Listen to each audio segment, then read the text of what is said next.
Hello, আসসালামু আলাইকুম।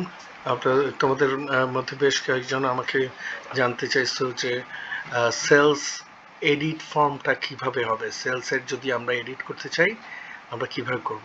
তো তোমরা দেখো, এই সেলসের মধ্যে আমাদের এডিট সেলস ফর্ম আছে।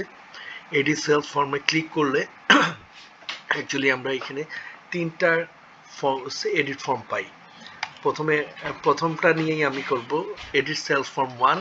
এইটা দিয়ে যখন আমি এটা আমার ভাউচার দিয়ে নেক্সট ভাউচার সিলেক্ট করে নেক্সট যাব, আমি অ্যাকচুয়ালি আমার টোটাল সেলস ভাউচারটাই পেয়ে যাব।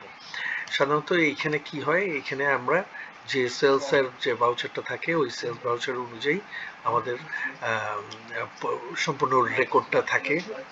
ভাউচারের আন্ডারে যত কিছু রেকর্ড সেভ করা আছে সেই জিনিসগুলি দেখায়। এবং সে আমার একটা ফর্মে আমার কোনো কিছু এডিট অথবা ডিলিট করার প্রয়োজন হলে হ্যাঁ, আমি এখান থেকে এডিট অথবা ডিলিট করে নিতে পারি। সে আমার এই ফর্মটার কোয়ালিটি 1 পিস ছিল, আমার রেট হচ্ছে 78 টাকা।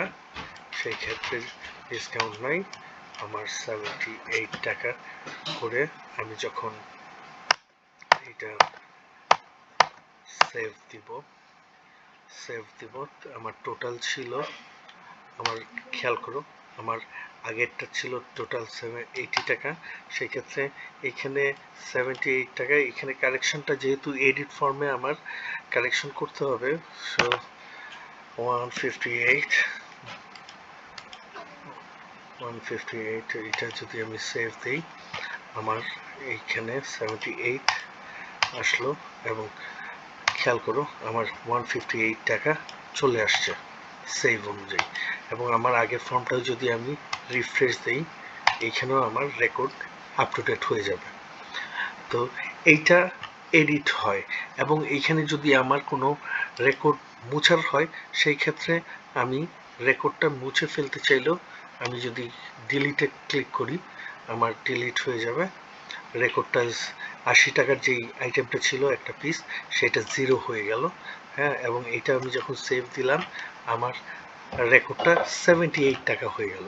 এই যে খেয়াল করো, 80 টাকার আইটেমটা আমার 0 হয়ে গেল এবং 158 টাকা যে প্রাইসটা ছিল 80 টাকা কমে যেয়ে আমার 58 টাকা হয়ে গেল।